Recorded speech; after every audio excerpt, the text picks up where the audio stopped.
Shotgun to shotgun. Okay. So I am Nayaba Arinde. I am the editor of the Amsterdam News here in New York, but I'm an activist, and I'm an activist first before I'm a reporter, a journalist. And I'm very honored and grateful to be a part of this wonderful conference. Brothers Elias and Bamani, thank you for the invitation. I've been watching over the last couple of days, and it's been phenomenal. The information that you have allowed to be put out, the guests, the speakers, it's just amazing. I hope people can look at this later on. I'll be recording it so people can either buy it or somehow see it, because there's too much information here that needs to be shared. I want to begin with a libation. I'm Nigerian by heritage and raised in the West for the most part. And I'm very culturally conscious. And I think that we should always return to the natural nature of ourselves. I'm doing two parts in this presentation. The first one is returning to our natural nature, which is our African selves, which is devoid of this European impact and this desire to be all things European. I think we're at a space now where we can invite the mainstream. They're listening. They're ready. There's some rejection of what they've been used to, and all you can do is do yourself, right? All you can do is lead by example, and that's what we've been doing here on this weekend, and that's what we're doing with our different programs. And so we honor the most honorable Marcus Messiah Garvey. And by doing this very weekend, this 100 year in the whirlwind, and reflecting on the birth of the flag, the red, black, and green, we remember him and we pay tribute to him and his philosophy, his Back to Africa movement, his belief in the love of ourselves, the fact that he put on, he spoke truth to power. He didn't just say it, he did it, right? No, like no other man, like no other person. He has influenced the entire world and still influences the entire world. 100 years later, we're still talking about him and what he has done. So we thank him each and every day. And we rock the colors, you know, all of the time. So I want to begin with this libation. This is from my fellow Bendelites, my auntie, if you like, high priestess, Lady Agbiama Ogboy. I'm going to play. I had to record it because she doesn't have Zoom. So I recorded this libation. I'm going to play it right now. Giving the libation for today's presentation is High Priestess Lady Agbiama Ogboy from Benin City, Edo State. Madam, please, the libation.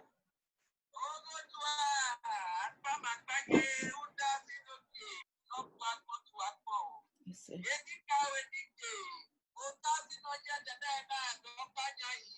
You see.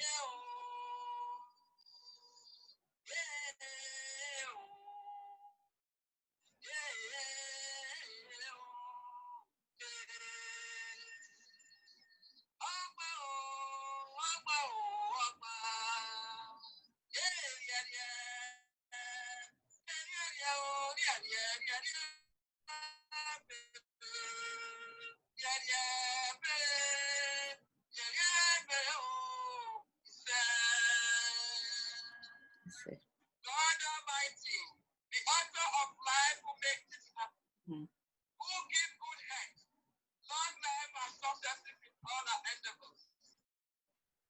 We are humbled today and we give you unalloyed thanks.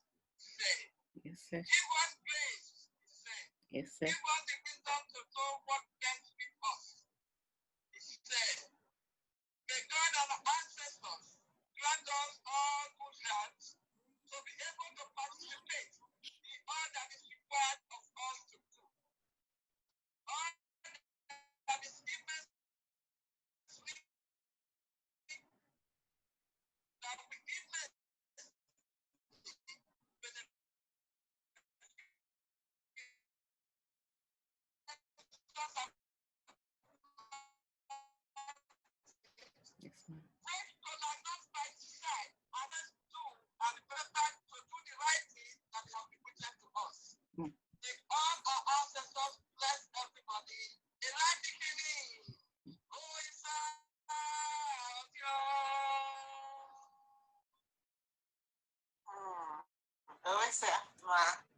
Thank you so much.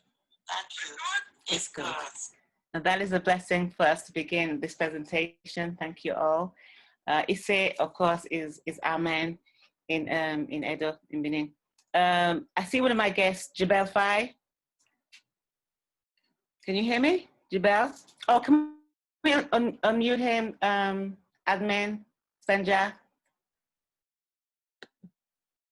I'm hearing you, but the connection is a little bit rocky, and I had to struggle to get in. I think I had some kind of code that from yesterday for the Friday program, but I'm glad to be here. It's a pleasure to be here. Yes, thank you. Guten Tag. Appreciate you, sir. I'll share. Jabel Fai is, you might know him from WBAI here in New York. He was a host and a producer and just a wonderful, wonderful journalist. He's from Senegal originally, lived all over the world, from New York. He's now in Germany. You've had a long, long career in the business, Jabel, and in all your endeavors, and every time you've been at, whether it's hosting a show or producing a show, engage the community, wherever you are, please, you can tell people better than I can your position. I want us to talk about returning to our natural nature in the interim, but I want you to tell people who you are. You can introduce yourself way better than I can. The family, this is Jabel Fai, the infamous Jabel Fai.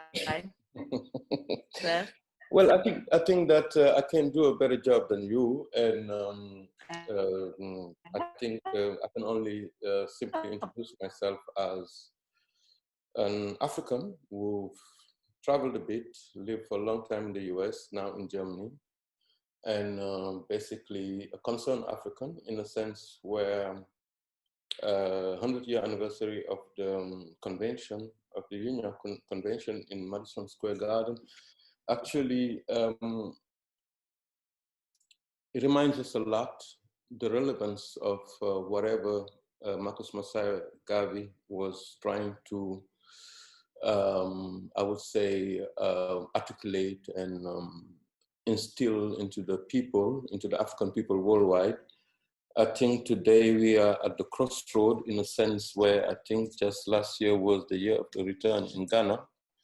And basically, I would say that it is my pleasure to be among you all from different places in the world, and hope to be able to drop my corn in the bucket, like they would say in Trinidad.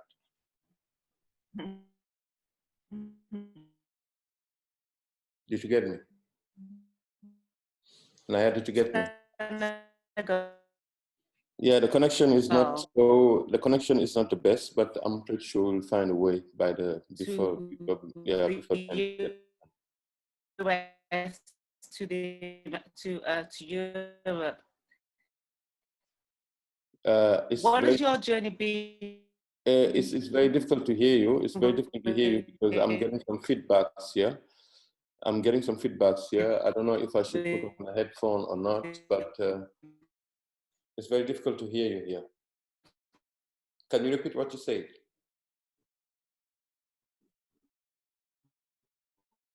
Can you repeat what you said? I could barely hear you.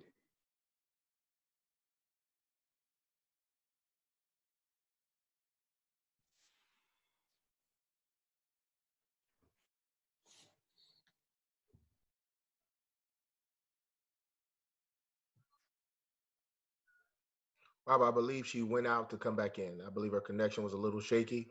So I think she went out, but she'll be right back in. Yeah, and but I can hear you perfectly. I don't know if it has to do with whatever system each one is using.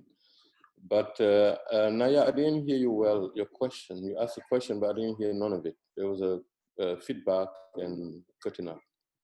Can you repeat that, please? I'm asking you about okay, I'm asking you about the Inzai Gabi on You, a World Traveler. Oh, yeah. The truth, I grew up in French-speaking West Africa. And basically, in terms of Gavi in literature and activism, we didn't hear much until reggae music came into the scene. Mm. And I remember in the mid-70s, as I was a young man, Burning Spear, who was the actually most prominent reggae artist, the first one who came to Dakar, and he filled up a stadium. But this coincided with his release of the Gavi's Ghost. So Gavi was all over the place, his spirit. So in a sense, right, he was very present, but intangible. Intangible in a sense where we think of him as a messiah who had a prophecy, not the activists, not the grassroots community, basically, I would call it organizers, so to speak. It took me years afterward when I came to New York and had the chance to work with some Gaviites and a lot of in the Pan-African movement. And then I came to realize that Gavi was more than just a myth. He was more than just like this intangible messiah with a prophecy. He was a practical guy, and Gavi thought very big and acted big, flamboyant, but eccentric to a certain degree. And of course, as the years went by, we realized that some of the things that we thought or took as prophecy was actually prophecy to a certain degree, because it started to materialize itself. But of course, it's very difficult to, today when I thought about it, I reflected on Gavi, and I think that he was so controversial in so many different ways. Some of the difficulty that Gavi was facing during his time are still relevant today in the community between the grassroots organizers and the elites, so to speak. Right. And it forms this rigid dichotomy to a certain degree, I could call it, between the integrationists, the elites, and the grassroots. And the more I thought about it, the more I said to myself, wow, I think that we need to solve this problem at some point. Because the more I looked at on Du Bois, W.E. Du Bois, I said to myself, somebody had to be the consensus man in this platform or in this equation, so that the people would get more from what they have to offer. In the end, the question I'm still asking myself, what would have happened if egos, because we live that today, and it's not about taking side or anything, but I think we reach a certain point where what we have to learn, or what I've learned from Gavi, is that we need to humble ourselves among ourselves and literally go over the grassroots and elite kind of divide, so to speak. I do believe that each one has something to offer. And if only each one does what he or she does better. And then we give each other room to be able to reap the benefit of this collective endeavor, because Africa is extremely eclectic. Even within this quote-unquote country, one country, you find a situation where without consensus, nothing will move. Now, if you take it from a continental level, this microcosm that you see in individual countries is even much greater once you go around the continent.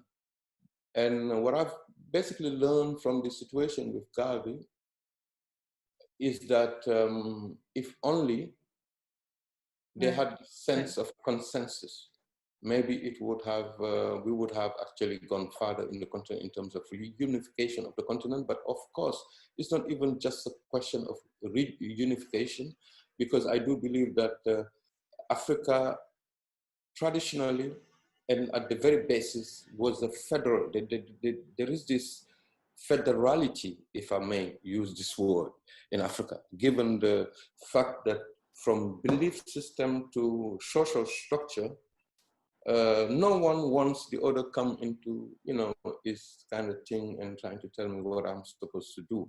But with respect and communication and mutual understanding, we could build something. And that is, I think, the challenge that we're facing right now.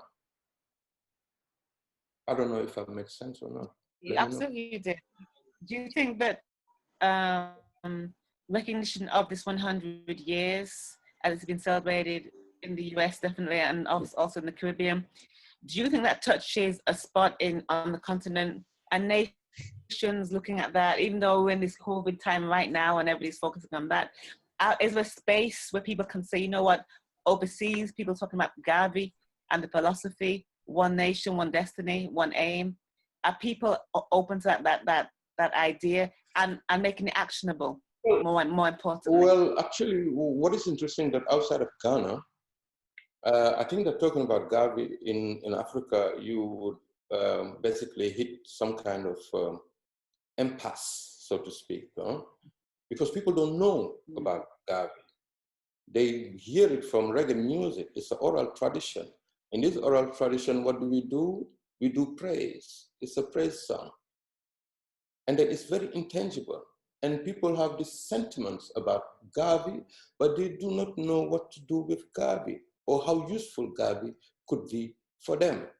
Now, in a sense, when you really think about it, Ghana has actually, from 1958, from get-go, used the Black Star Liner as an emblem.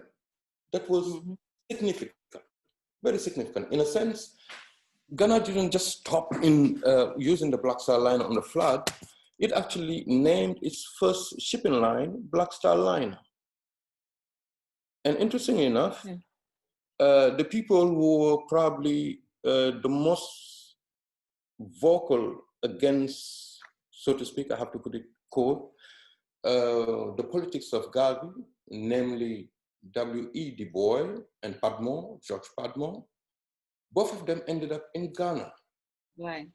And I've asked myself today the question, because they were so close to Nkrumah, and Gavi also, obviously, had between him and Nkrumah, although the time, if you look at the timeline, they did not have the chance to really interact like that. Gavi was close to Nkrumah also. And I asked myself today, I wonder if Du Bois and Nkrumah or the Padmore have had this discussion about Gavi and what would have happened during this discussion. Right. And I have the sense that in the end, whether it is Padmore, whether it is Du Bois, maybe they would have done it differently.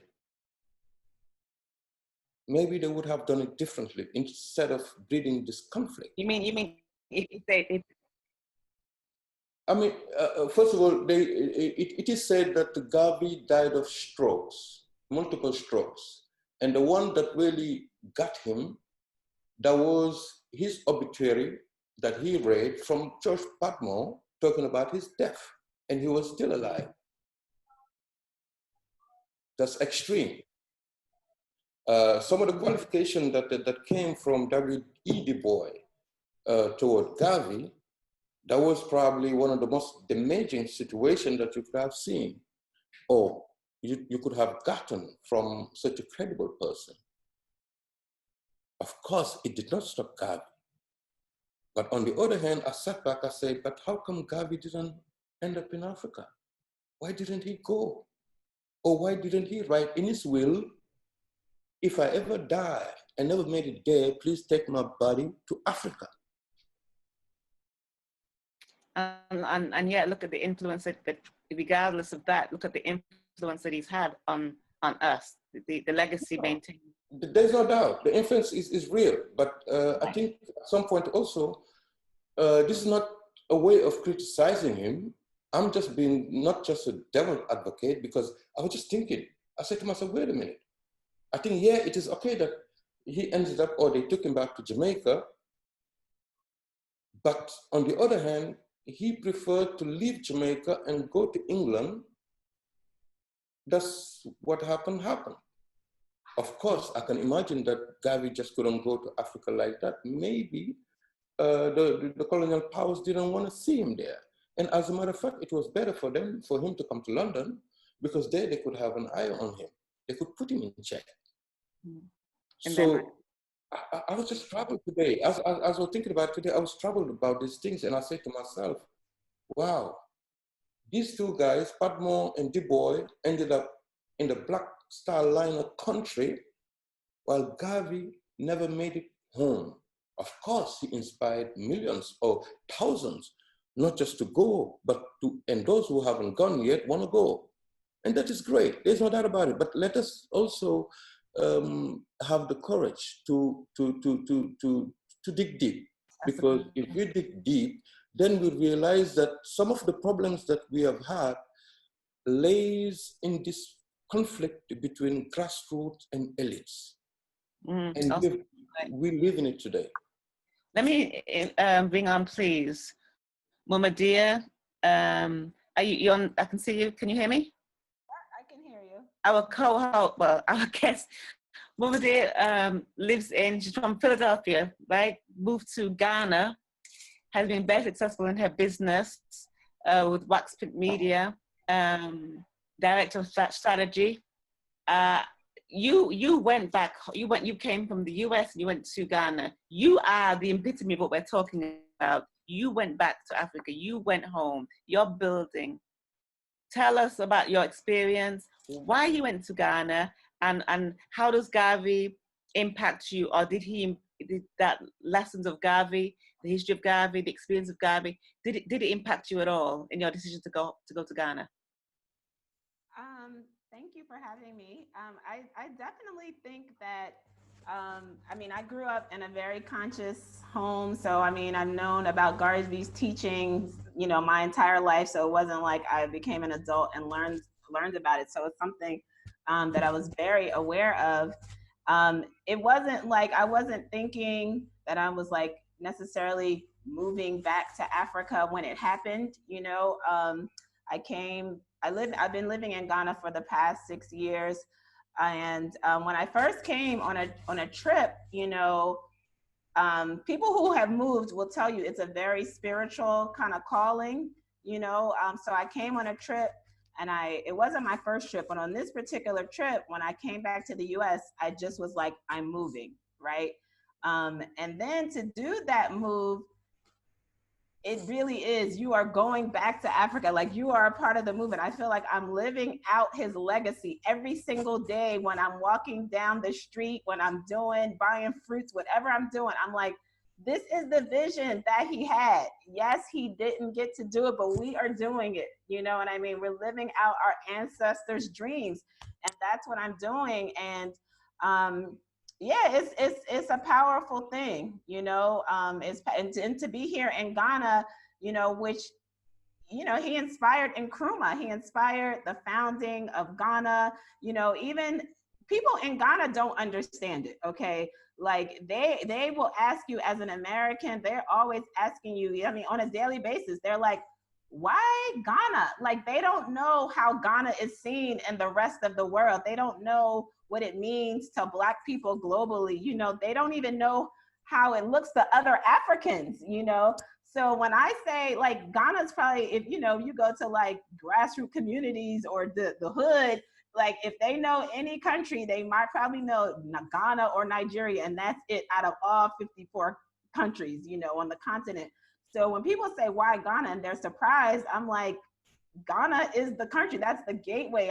The foundations of what we now know as Ghana was open to African people all over the world. So as a person of the African diaspora, I'm looking at Ghana as the first place that I will go when I decided to move to Africa. So hopefully that answered, but definitely very much inspired by Garvey's legacy. Beautiful. When I was in Ghana last year, one of the things that didn't really surprise me, but I went to the market, and everybody in the market and all the young people swore they were Jamaicans, and started patois and the colors, and everything was about reggae and all. The learning process, and they were so big on trying to show how worldly they were in terms of that experience. But you're right. Everybody went. Well, not everybody. A lot of people went to Ghana last year for the year return, and to experience that was a joyful thing, and also it opened the idea that people could go from the hood, if you like, here, and actually return to Ghana, or go to Ghana and live there. There was a woman who just sold organic juices. That she was an American. That's what she did, and she built her business, and she built a home, and she took her family there, and she lived that life. We have to understand, I think, that it's well, with the COVID, it changes people's ideas. But post-COVID, when that happens, people can go home. With the impact of Garvey's legacy, and as we're talking about him now, and the realization that it can be done, and you, as I said, that example. You know, I don't know if you thought when you were younger you was gonna go back home or go home, but here it is. You're home and you're successful. I met you in Accra. You were in the center of Ghana, and I was in between business meetings for you. Mm-hmm. And there's so many Americans, African Americans, who are in Ghana. There's whole areas that are just Jamaicans and African Americans. You know what I mean? And it's not a big thing. It's like it's normal. It's natural. So we return to ourselves. It's a comfort piece too, because when I was there, I felt I didn't hear any police cars. I didn't hear any yelling. I didn't hear it was just calm. And I thought, you know, this is what I always say, that Nigeria is Brooklyn and Ghana is Queens in terms of the, you know, the way people live.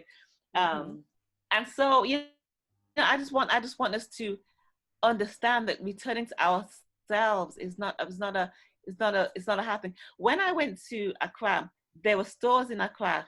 Oh dear, you will testify to this. That are bigger than the ones in New York.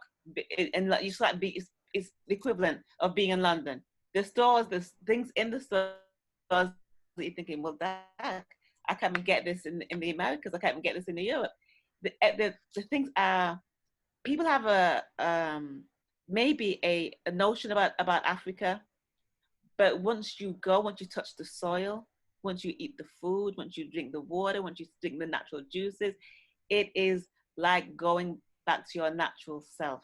Yeah. And I just think it's important for us to understand that it's not above anybody's, it might be above your means because we're struggling right now, but you can get there. There's a woman out here that I met who sold pencils.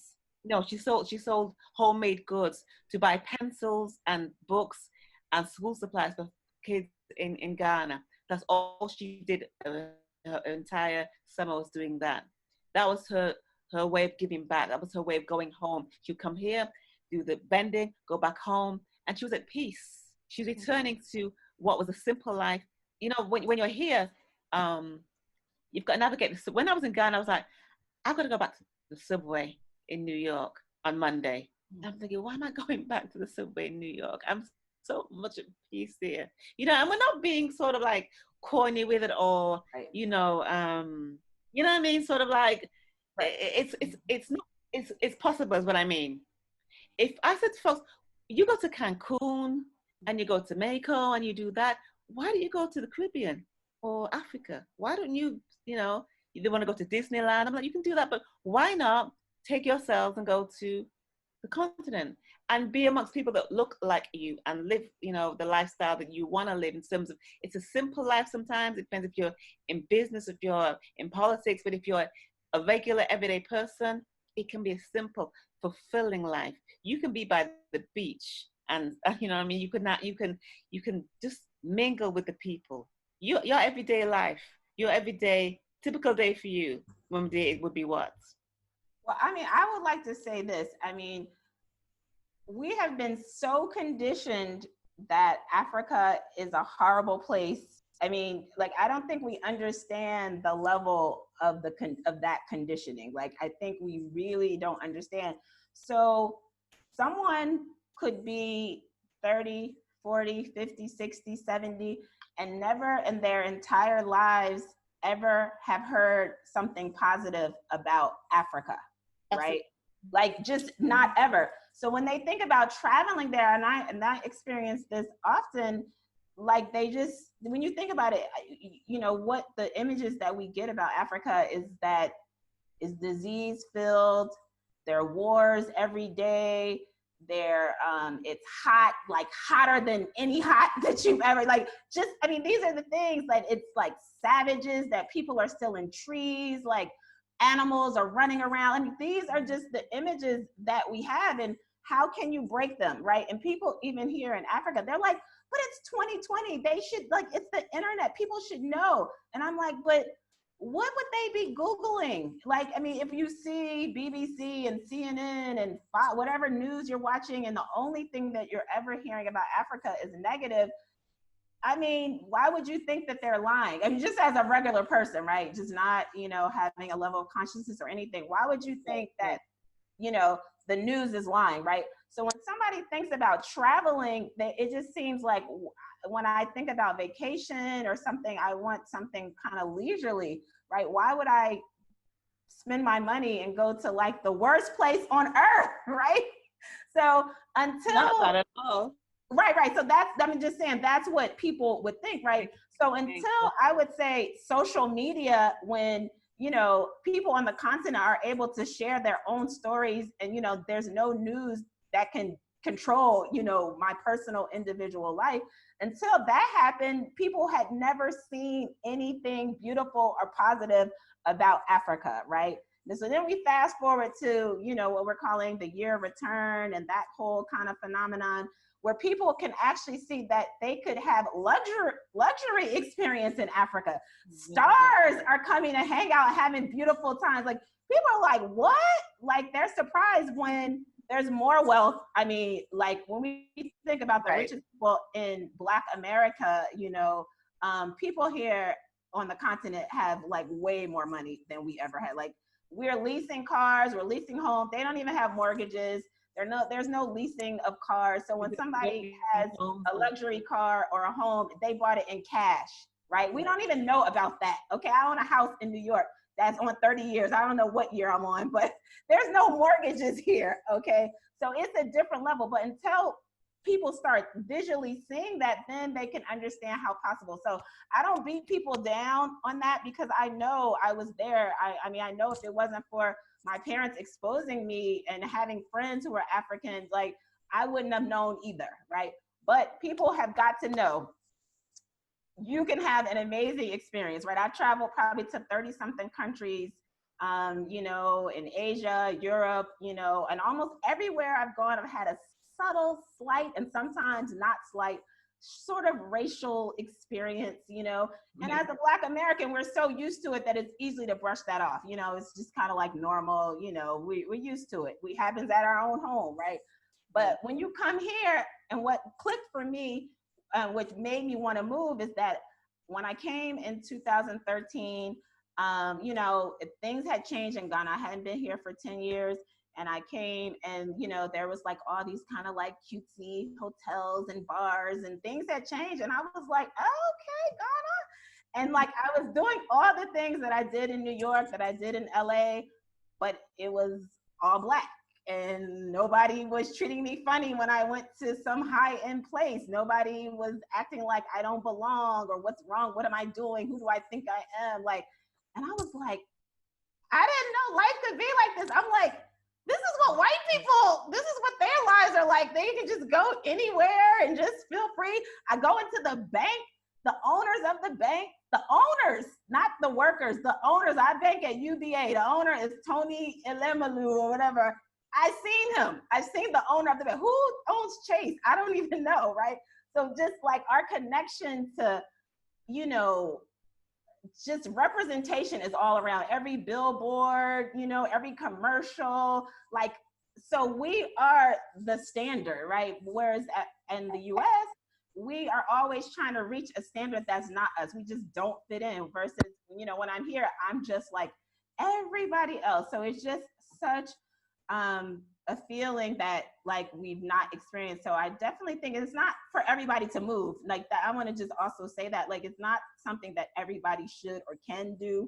You know, if you're not about this life, this Africa life, I have a good life here, but it's not for everybody. But we should at least take the time to touch the soil. We should experience, Right. we should feel it almost as a pilgrimage. You need to come and see where your ancestors have come from. Set your feet on this soil, feel this energy, reconnect to our ancestral spirits. And you don't have to move, okay? But that is empowering. I mean, you will feel something. You can go back and you can deal with all the dramas that we deal with, you know, not to mention you can have 2 weeks of like drama free, no racism, you know, that just, you know, gives your mind a moment to, you know, have a break as well. So yes.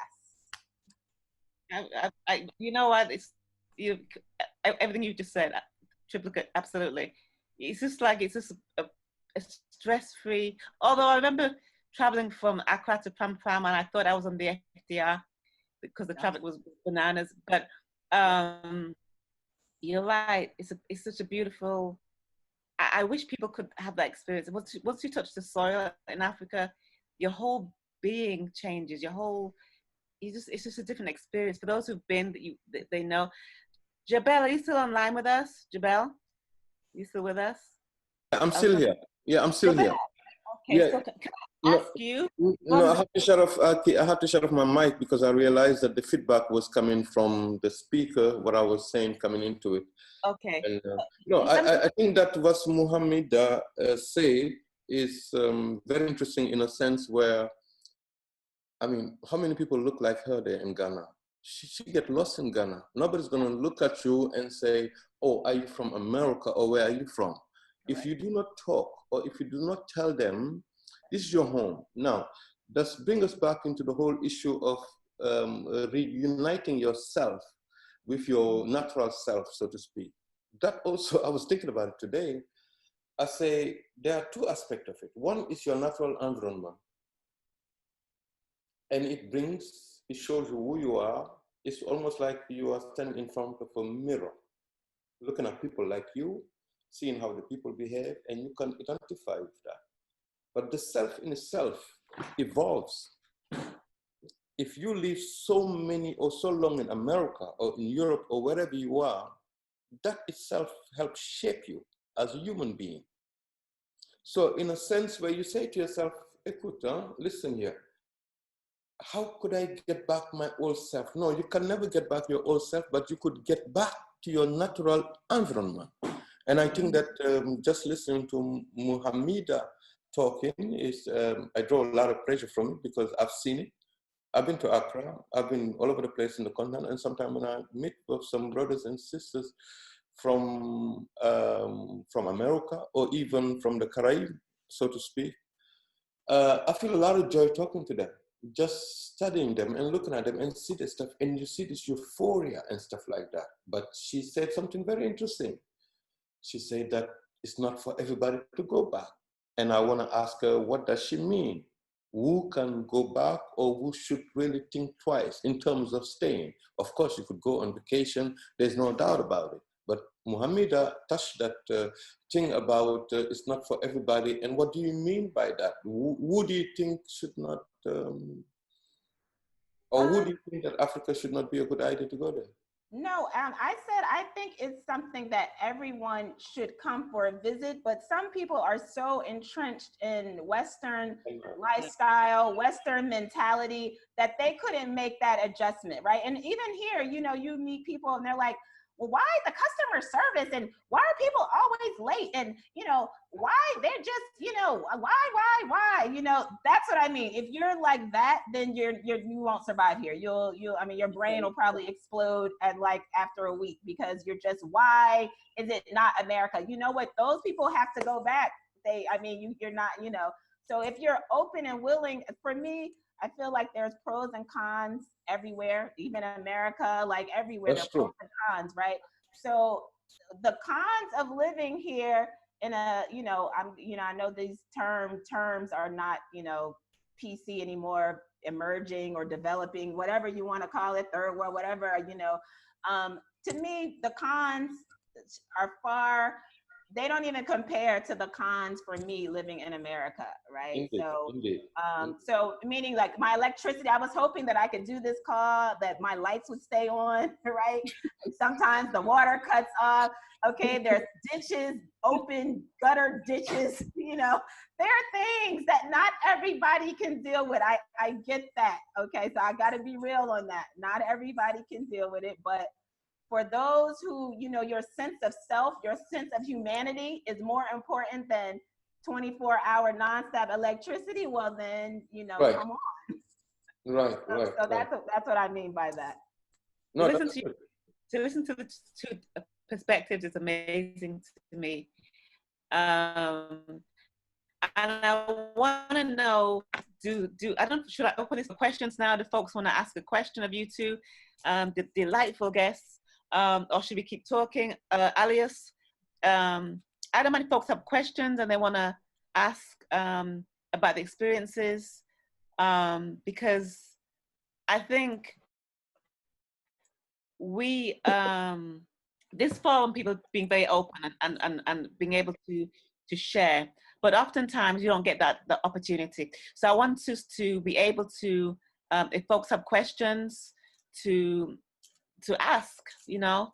Like I said, Mumadi, she's in Ghana. Jabel is in Germany. Germany, yeah. Yeah, but from Senegal. The experience here is vast, you know, and folks should take the opportunity, please, if you would, to ask questions. We're open.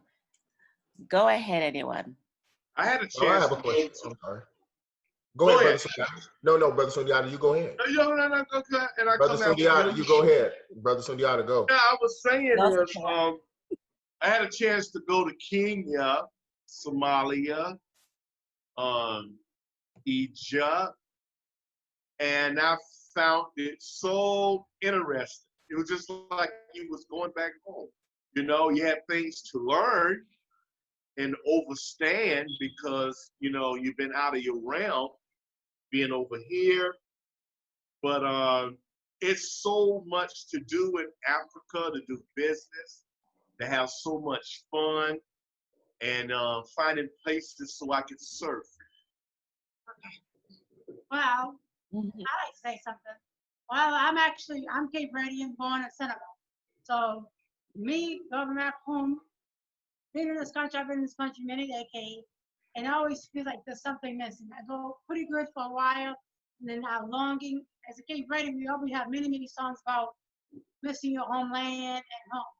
So for me, it's just what eventually will happen. It didn't happen because of the way my path in life has happened.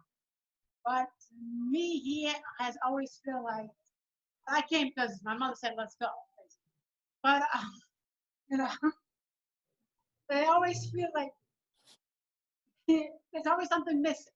There's always something missing. It's like, I love coming together with this, but I always feel like I'm doing it, yes, because my people, yeah, positive people, but I always feel like I'm a misfit because it's not not my home because I'm naturally Cape Verdean. I'm naturally from here, you know, and all the chaos and mentality, you know. But fortunately, right now, there's a lot of things. I see a lot of things on Facebook that people are beginning to opening up and realizing that Portuguese see them as a bunch of Negroes. And they've seen a lot how the Chinese had come now and taken it over. You know, I remember probably 2 decades ago when they got the first hotel, everybody got excited. My son cringed. Stuff like that's not a good thing. Our first hotel like came and saw was not a good thing. And sure enough, it's not because it pushes us all the way aside. The European come and benefit from our stuff. So for me, going back, I just have to reconnect with somebody. Hey, I'll go into my life. Hey, I am home. So it won't be easy. It'll be easy. You know, other people be in my business. Where have you been? How come you haven't been? So for me, it's a little bit different. But for me, going home, it is eventually something that eventually has to happen. Because, like I said, whether I'm vibrating high spiritually, whether there's still something that's missing. But I know what is missing because I left. So for me, it's just something that has to happen. Even if I go there, make a piece of myself, and come back here or go another place, but I know I have to go back because I have recollection, the music, the memories. But there is something missing. Okay, understood. We have a question, my dear, asking Womi said, how long did it take you to adjust going back to Ghana? What was that experience like? Okay. So another thing that I just kind of want to point out, the brother asked me about who. This is a different lifestyle. People ask me probably on a weekly basis. So are there any jobs out there? The answer is no. Okay, like it's not like, you know, the West where, like, you know, everybody is a worker and that's how you build your wealth, right? So if you're looking to get a job, there are very few jobs that are for like an international pay scale. Okay, so unless you have a stream of income from the US where you're getting some dollars coming, you know, that's why a lot of retirees end up coming, because they have their Social Security or their retirement or whatever, and they can live. Because if you're a young person, you know, it's quite difficult to, not impossible, I just want to say that, but it's not impossible to get sort of like an international kind of job. So when I first came, the first year that I came, I did a fellowship. And I figured that that would give me a time over a 1 year period to see how I felt about it after 1 year. And it was good because the fellowship, when I first came, they provided me things with like housing and, I was working. So I worked with startups there. So over that period of time, I was able to build up my network because I knew in my mind that ultimately, if things worked out, I wanted to stay. So over that year period, I was just really trying to build my network, who's who, what's what. And before I even started a business here, this is something that's key for everybody in the West who's thinking about coming to Africa. People are always like, weekly, somebody says, I want to buy some land out there, or they're like, I want to invest in something, what kind of business should I invest in? I'm going to say to all those people, you cannot buy land in Ghana. You cannot start a business in I'm not saying Ghana, in Africa. You have to come, okay? Like, that is the only thing that I can tell you. You just have to come for a visit, even if it's not long. It can be 1 week. You have to experience, you have to see. When somebody says land, like, you need to know, do you want to buy land by the ocean? Do you want to buy land in the interior? Do you want to do it for agriculture? Like, and then you can decide where. Even for business, you need to come and see. There's so many opportunities, but I can't tell you what is going to connect with you. So I just feel like that is really the first step. And then the other thing, you have to come with some humility. I think there have been other Back to Africa movements that have failed. And the reason why they failed in Liberia, Sierra Leone, other places, is because when the Black Americans came, they were still trying to be so American. They felt like they were better than the people who were the indigenous people. People, we are not better. Just because we speak with this accent and we have some access to some dollars, we're not smarter, we're not better. So when you come with that attitude, trust me, you're gonna get shut down and you're gonna get on a plane and you're gonna go back home, okay? Come with humility. When you come like that, you will not have problems. The people will be open and reciprocating and want to help you. But if you come thinking that you're America and y'all African and I'm smarter than you and I know everything and we know everything, nah, they're not having it. They're not having it. Okay, so those are some important tips that I can tell you. Please, if y'all come on that American supremacy, because even though we're Black Americans, we still are Americans. American is a part of it, and the whole world knows how arrogant Americans are. We think we know everything. We think we better. So that is just not something that you can't come with that kind of mindset. So those are some of the tips. If you eliminate those, everything else is going to be easy for you. But I think the first step is coming on the trip. Be on coming ground. on a trip. That's all I can tell you. Before you think about moving working, buying land, investment, because you cannot invest in anything that you haven't even met the people face to face. Don't send money. I don't know how people get caught up in these things. Don't send money to nobody you've never even seen or met before, buying gold mines and all that. Please, people, get on a plane. Tickets, you can buy round trip tickets, sometimes $700. Come on, y'all. Yeah, we got $700. People have money. Everybody got an iPhone and Jordans and all kind of stuff we spent and we's. I'm no judgment, but I'm just saying we have money. Even the poorest people, we have money. So we can get a ticket and we can come and explore if it's something that's important to us. So those are my sense. Yeah, that did it. Brother Sundiata, wait 1 second. We had a sister who had a hand up. Yes. Okay. Yes, sir. Yeah, I did. Yeah, I'm Cape Verdean also, so it's good to hear this. Can you hear me? Yeah, yes, I'm from Brava. My family's from Brava. You can hear me? Yes.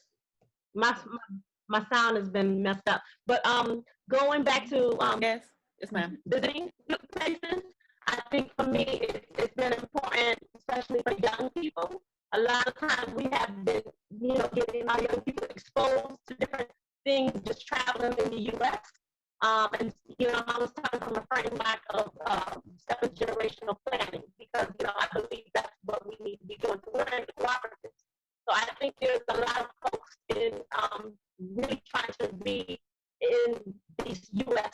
thinking about how do we go back to the way we live in our motherland. We're talking about cooperative living, intentional community living, worker-owned. And so I think that is the first step in introducing that we could be going back to the motherland. And I'm just grateful for the sister telling it because, every country is different. It really is an island, the island of Brava. But, I teach 7 languages.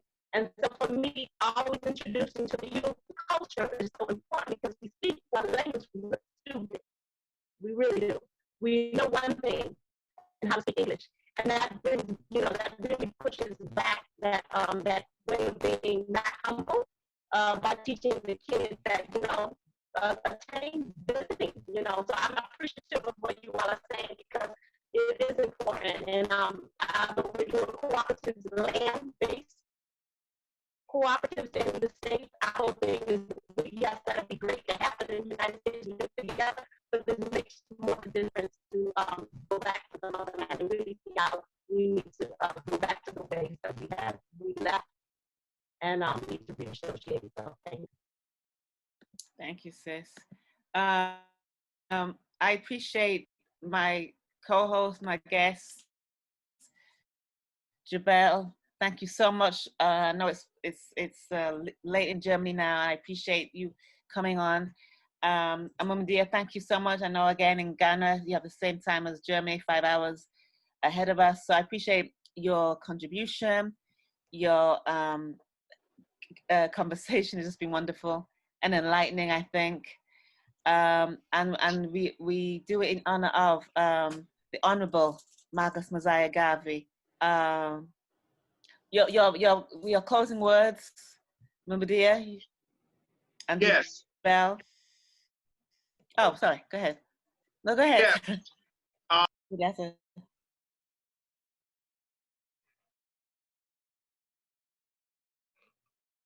Your mic, you're on mute, brother Sundiata. You're on mute. Brother Sundiata. We have another hour with Sister Nayaba. She was trying to get her guest out. So we'll be back with you in 1 second. Yes. Jabel and Mumbadia. Naya, it has been a pleasure to be on this panel.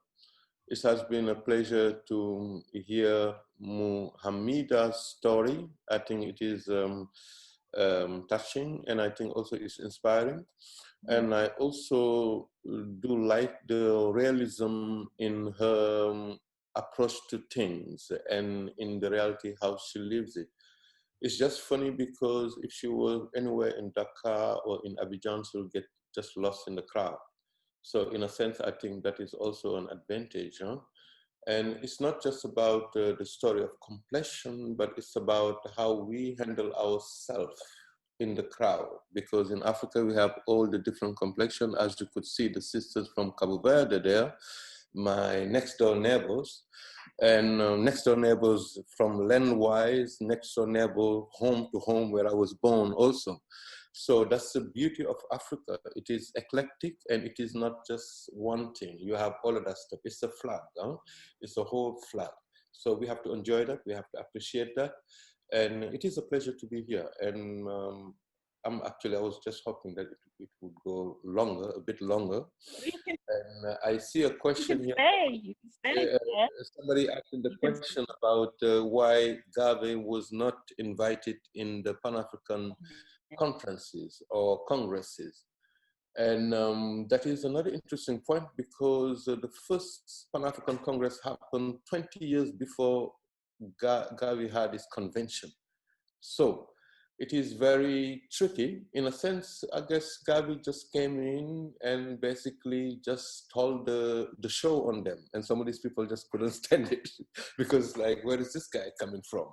How did he do it? Because he had a master plan. He knew what he wanted to do and he wanted to get there. It's just unfortunate that for me, as far as I'm concerned, that not even his ashes doesn't end up in Africa, because I think that part of him should still go to Ghana.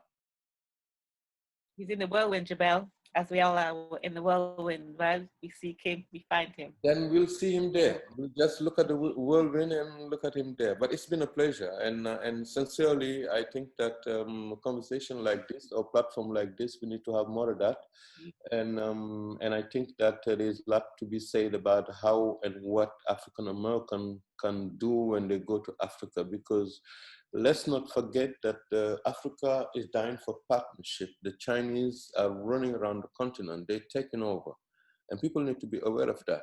How do they take over about that? It's not by going to tourism. They're going to do business. And I think that there are enough powers in the community, the African American community, to make some money. How do you convince them that it's not just about going home, it's about making money? And so many more people would go once, if they know and they're sure that they could do that. We could pull the emotional cord, go back home to your natural stuff, but we could also entice people and say, hey man, come make some money. That's what you want? Just come make some. And through the process of making money, they will find themselves too. They'll be like, oh, God damn it. I make some money and I'm at home. So let's not forget that part of it. It's very important. Africa needs this business. Africa needs this independence. Africa needs people who don't come in there and rob us and just basically squeeze the continent into another form of colonization. And that's where it comes. That's what people are looking forward to. Many people in Africa, they need help. Sorry. When you go to when you go, we have to leave now because it's 7 o'clock already. But when you go to I don't know about Senegal, but certainly Ghana and certainly Nigeria, it is filled with Chinese business. Yeah, I know. And they're very comfortable and import workers to build the railway and do the construction, which to me is like, I cannot understand how that's even allowed. We have to get in the game, you know what I mean, strong. And many people are doing that. I've met a man in Plam Plam who was big in construction in the US, very, very big. He had 7 different businesses, and he ended up doing, the one that was successful was supermarkets. He said, I went to Ghana knowing I could just build everything. I had my plan, my schematics, I was good. I know I was going to do that. He said, no, those things worked. But he's got so many supermarkets right now. His family's employed there, his community's employed there.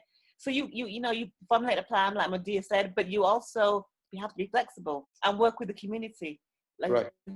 You can't go in there empty, long hand, as I always say, and say, I'm here, feed me, I'm glorious, make me a king, make me a chief. It doesn't work that way. You have to do the work. So,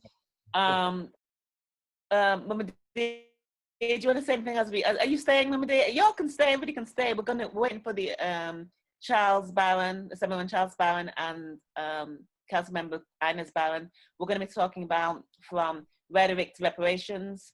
So, Alias, are they in the room yet? Are they here yet? I'm not sure. I don't see them as of yet, and they're not in the waiting room. Okay.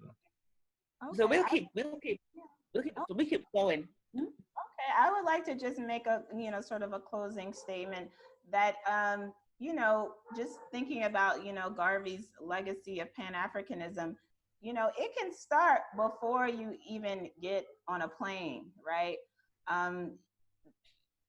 Are you friends with any Africans? I mean, you know what I mean? Do you know any, right? Like, I just feel like it can start there. Like, do you have friends from other cultures just even before you come to a country? Because before you come, you need to know some people, right? So I'm like, the African hair braider, do you know her? Do you have a conversation with her when you go to the shop or something? You have to begin that Pan-African mindset and community before you leave America. I feel like that is something that's very, very important. You can't see people as other and want to come to this continent. So Right. I feel like that is something that can start to, be cultivated now, so I just want to kind of leave with that. I know, borders are closed, planes, and you might not be able to get to travel for another year or something like that, but just start now, start where you are, start where you can. And I think the business opportunities are limitless. The reason why I kind of mentioned that people should come first, it's hard for them to imagine those business opportunities when they haven't seen it and when they think that it's just like a horrible place.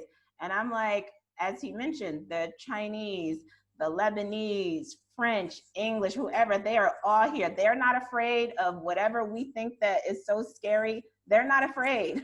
They're all here doing business, making money, sending back to their countries, whatever it is. So we can't, we're already late because we're just late, but it's not too late. I would just say that. I have a business, and once you come to the continent, pretty much any country, everybody who I know who's into business, they probably do like, 7 different things. I mean, your brain is like exploding with ideas if you are that kind of entrepreneurial mindset. There are just so many things that that you can be doing. So it's hard to figure that out from there though. So that's why I was just suggesting sometimes there are opportunities that you don't see until you actually get here on the ground. But the ones who do come can obviously go back and share some of those opportunities with others, because not everybody is going to be able, might not be able to come. But definitely business opportunities they are just limitless. That's all I could say. And, again, just let's build our bridges right where we are. I think that's something that's very important. Thank you. Yep. Thank you. Bridges first, and then we'll work on it. Thank you. Thank you both. Baba, Yes. if I may, I have a question. Okay, Sister Nayaba's back. I'm sorry. Yes. I'll let somebody start. Oh. No, Go ahead. It's my time. Yes, I was the sister that was talking about the business, all the different business you can do. There's a sister named Dr. Harnett. She's from Eritrea, and she has a business school called African Business Academy, and it helps you do an import, exporting, agricultural, all different types of things in the African continent.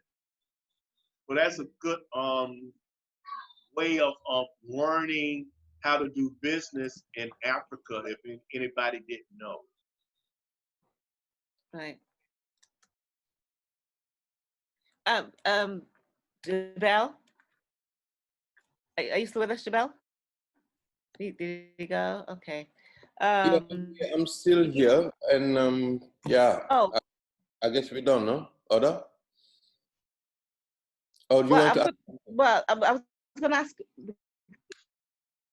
I want you to advise folks to do Department of going.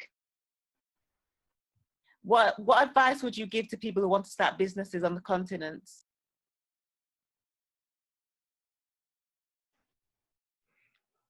Okay, Bobby, you're muted. Bobby, you're muted. Yeah, you're muted. Somebody You're muted. that Sister Mohameda said is a safe way to go. It's go first and look at the terrain and make sure that you're comfortable with what you see and be connected and try to learn. But on the other hand, also, you know, the world is run like, let's say, Ghana. Ghana have some products that basically are in demand in the world. Cacao and coffee are some of the most actually prized product there is in the market. And Ghana is one of the biggest producer of that. And other than that, cola nuts that we underestimate, everybody drink cola every day, Coca-Cola every day. And it took me a while before I understand that this cola nut that we chew and buy for 1 cent is actually what is in these bottles. So I'm saying that in a sense where sometime when you go to country directories, or even if you just research the country, you know the product that they do the most. Now, one of the biggest problem Africa has, or at least in that region, is transformation. Natural products are being shipped out for nothing.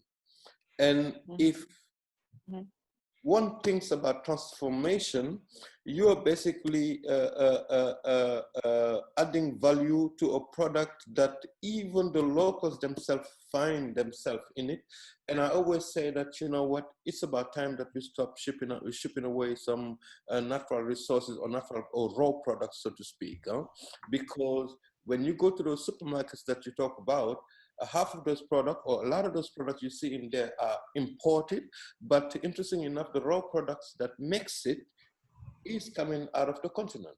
So transformation of all sorts, from minerals to food is the future of Africa. If Africa is going to survive the next challenge, we would have to stop shipping away our raw product for nothing. Absolutely. And back to us and be bought for much more than basically what we sold it for. Transformation, transformation, transformation. I think it's the key. Baba, you have two questions from the audience. I'm sorry, Sister Nayaba. I'm sorry, go ahead. One question is, are you on social media? Because you have gained fans tonight and they want to follow you. Uh-oh, watch out now. That was to you, Baba. Bell? Oh, to me? Yes. Are you on social media? You have. Yeah. I'm on social media, and Nayaba can direct you to it. Oh, so I mean, social media you'd go by his name. Okay. He's on Instagram. Because my name is. Let me write my name here because it is. It is spelled how it sounds, but in reality, it is like this, huh? Oh, okay. Jibel, okay, my fault. So it's Diabel. Oh, okay, fine, perfect. Jibel's also, the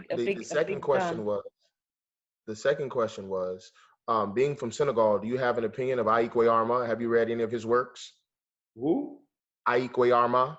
He's from Ghana, but he now lives in He's from Ghana, but he lives in Senegal. Aikwe Arma, A-Y-I. Aikwe Arma. Yeah, he has this publishing company in the Petite Côte, and I don't know him personally, but I know of his work and I know of some of the publishing. As a matter of fact, I remember trying to get in touch with him, but I was not successful. Yes, sir. Did you hear me? I say. Yes, I'm pretty much aware of his work, and I remember actually sending some text to them, but I haven't had the chance to connect with him. But he's in Senegal, and they're doing some work, and I was pretty much impressed about what they were doing. But I have not been able to have any direct contact with him. But he's in Dakar. He's in Dakar. Yes, sir. Oh, he was in Dakar, and I think he's still in there also. Yes, sir. Thank you. No problem.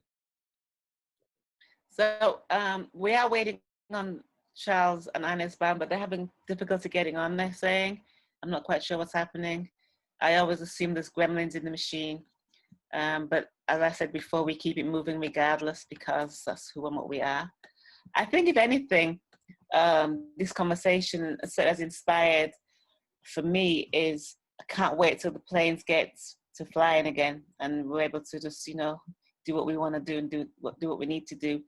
I think listening to Medea and her experience there last year, one of the things I did, I took a picture of the mall, because I knew some people weren't gonna believe how advanced it was, in quotes, and how, you know, regular modern it was. And one of the things I did was I took a picture of Payless, the shoe company, and at that time they'd gone bankrupt in the US. And the one thing that, out of all the pictures that I put on social media, was, my God, they've got a Payless in Ghana. I'm like, yeah, that's your takeaway from all those things. And they just couldn't understand how, you know, that was their go-to. And I understand it's where you live, you meet people where they live. And so that was that. But I think if anything, this whole conference has highlighted how global we are. We were the first people, original man and woman, all of that. And so these conversations, this enlightenment, this sharing of information has, for me, just revitalized, re-energized my commitment to going home, definitely, and taking people home. And when I came back from Ghana, I said to some activists that I know and some teachers, we are taking some children back to Ghana as soon as we can. Because once these young people touch the soil, Ghana or Nigeria, wherever it is, or Africa, Kenya, Sudan, wherever we go, be the same again. You know, once you take, I said to one guy, let's take the kids, the people think, or the children people think are the most hardest children, let's take them first. Let's take them as a group and land them on the continent and see how their minds change immediately. You've seen some of these young men, they're the hardest folks on the block. But when Grandma Johnson walks by, they might say, oh, hi, miss. Yes, miss. No, ma'am. Because they know the difference between being rough with their own peers and being polite to the eldership, because some of them are raised that way and they have the manners to understand. Saying that to say, if some of these young people go back home, I'm telling you, their lives will change. They will have a whole different mindset. And travel broadens the mind anyway. So one of the things that I wanted to do when I came out last year was to identify a group of young people in particular and bring them home, take them home. Because I do believe in that instance, they will go back to their natural nature, you know. And so I want to hear, as we wait for the Barons, as we wait for the Barons to come on, I want to extend the conversation to anyone who wants to, you know, chime in. Let's talk. Let's communicate with each other. Any questions for any of us? Jabel? No, I think that returning back to your natural environment has this way of connecting you with your real self, and I do believe that it is the first step, and then hopefully, if it would actually lead to some kind of inner transformation, because America was not made for African people, but I'm one of those who believe that African people have earned their right, earned their stake in that country. Without Africans in America, America would not be what it is. So, and I want also people to feel totally unapologetic about actually being part of America, but at the same time, the Americans, they go to Sicilia and they do their business, and they identify themselves with their origins. And I always think that what Africans have done in America, it would be a bummer if we were pushed to feel and believe that basically this is not ours. Who else is that for if it is not for the native? Outside of the native, the African American have earned their right for that country. They built that country. Fanny Luhama says it, and she says it in a very eloquent way. And I think that that part also we should not forget. Yeah, let us return, but this house that we built, we should not also let it go. That's what they want. Huh? So it's a trick. Sometimes we're talking about repatriation and redemption. It's almost like, you know what, we just leave it up to you, and if we just have it, everything we've done is yours. Africans have a stake in America, and no one else outside of the native can claim a part of that country more so than the African Americans. So let us not also forget that. But the bridge with Africa is necessary the same way the Irish Americans have their bridge to Ireland, the same way the Italian Americans have their bridge to Italy. And as a matter of fact, it is the Africa's advantage that we do not burn this bridge, because what we want is the brothers and sisters on the other side to usher, to use this country, to use America to help Africa the same way America is helping Israel, the same way America is helping whoever else they want to help. And when I talk about help, I don't talk about handout. We just need to have a better business partners. We need to have business partners who actually literally have a vested interest that we in the continent actually get what we deserve. And it is a heart to heart, but on the other hand, let's not forget that we built a goddamn country, America. Absolutely. I'm sorry about my language, but that's what it is. This is back to basics, and this is the whirlwind. So the language, you know, Khalid Abdul Muhammad said, revolution is not polite, you know, and you can't be politely outraged and say, oh my gosh, my language, when we're talking about movement and returning home, and understanding that the whole rest of the world has targeted Africa as a place where they rewrite our history blatantly. When I'm talking about the Chinese in Ghana and in Nigeria, it's just, they have no shame about saying this is for us. Somebody said to me that they could drop 10 million Chinese in Africa and not miss a beat. And that's what seems to be happening. It's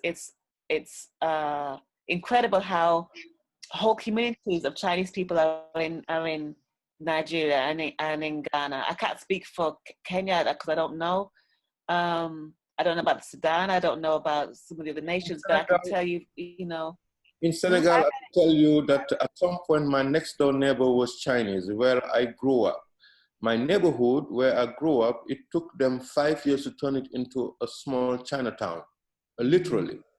And it became so bad. It became so bad that you cannot even walk down the street because they actually put this stuff down the street and peddling the worst things that you could ever imagine.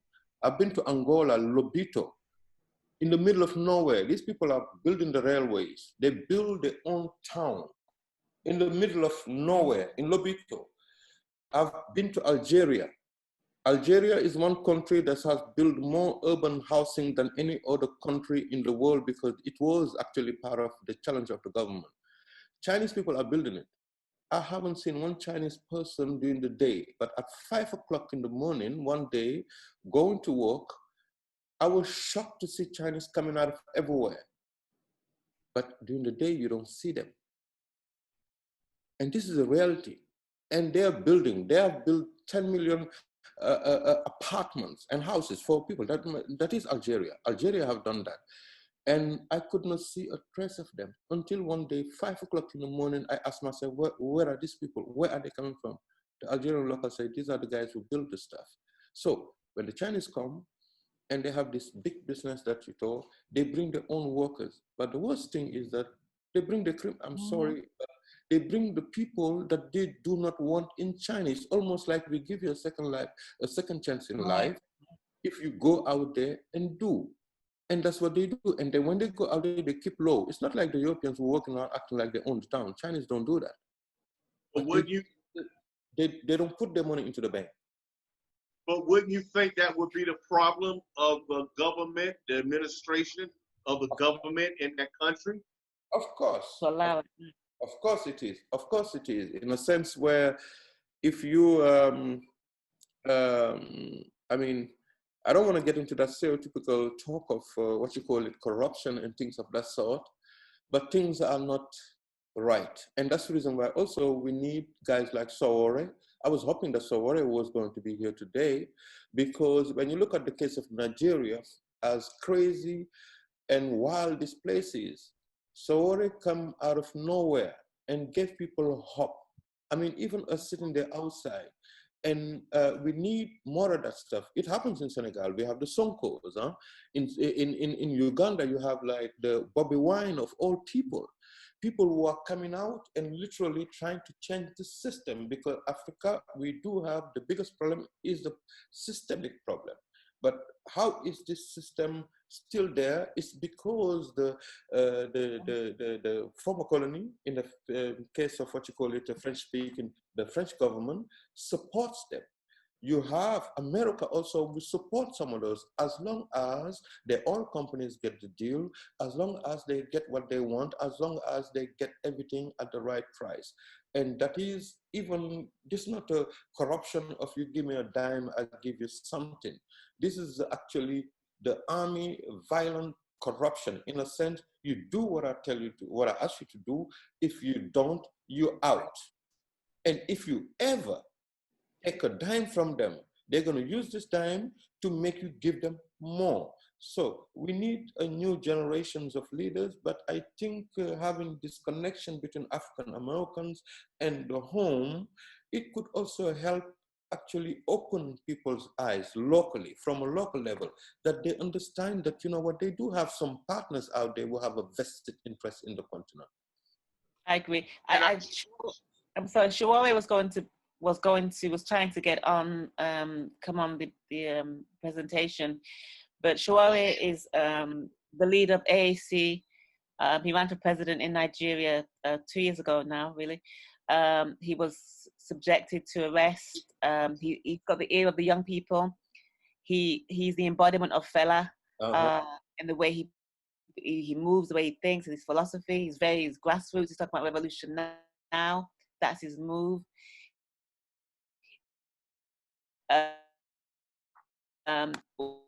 When he ran for president, in how he made the young people awaken, and they shut him down, at least tried to.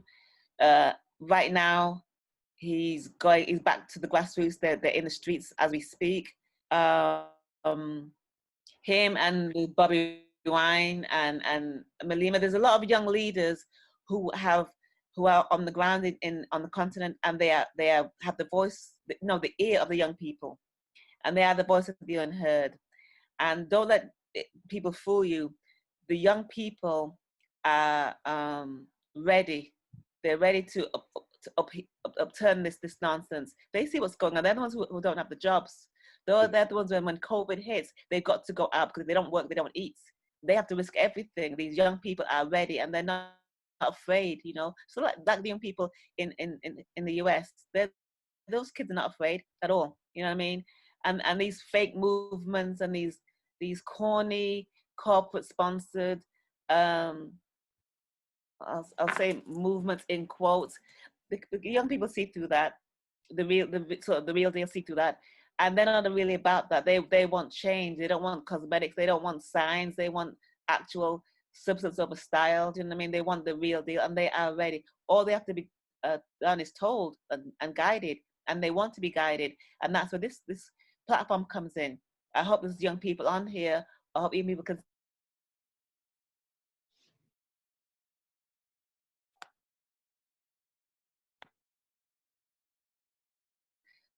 not afraid to, you know, some people speak quietly into their hands when they talk about Black, or they whisper. I've seen people who are grown, I like Bamani. I've seen people who are grown, who will be in their own house, and when they say white, they whisper. And I'm like, why are you whispering? There's no white people in here, and the closest ones are across the street. Why are you whispering? And it's embedded in us, not us, them. To do that, they're afraid because they've been taught that way. It's years and years of indoctrination, and so they will say everything to you and me, but when it comes to them, they'll be polite. They're shocked. we still have to do it because they have to know it's a new day. I'm telling you, if one thing 2020 has showed us is we don't have time for nonsense. You know, we've gone through the whole COVID experience, all of us, whatever that is, that pandemic, and we are tired of, to quote Fannie Lou Hamer, tired, sick and tired of being sick and tired. You know, we are ready to make. Huh? Being sick and tired, being sick and tired. Right. So we're not the ones, you know, and the young people that came after us, they're really not the ones. They have no patience for nonsense at all, even though they're throwing everything, all the distractions. When I say going back to your natural nature, I saw a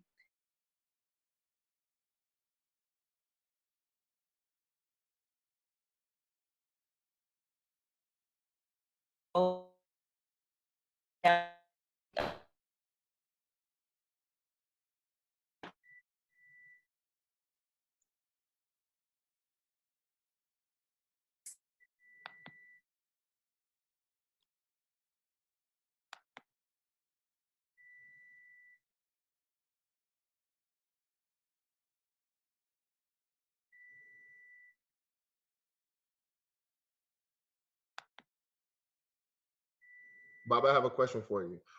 Socially, is Germany comparable to the U.S. for Well, African people? it's not comparable because Germany is a very complex place. Huh? It's so complex in a sense where after the blunder of the Second World War, Germans have become very smart about doing what they do. They don't like to sound stupid, but if you think that, for me as an African, if you were to tell me that you want to come to Germany, I'll tell you, don't come.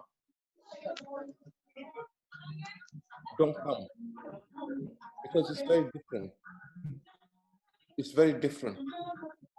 In a sense where they don't talk, like the Americans will boast about their racism.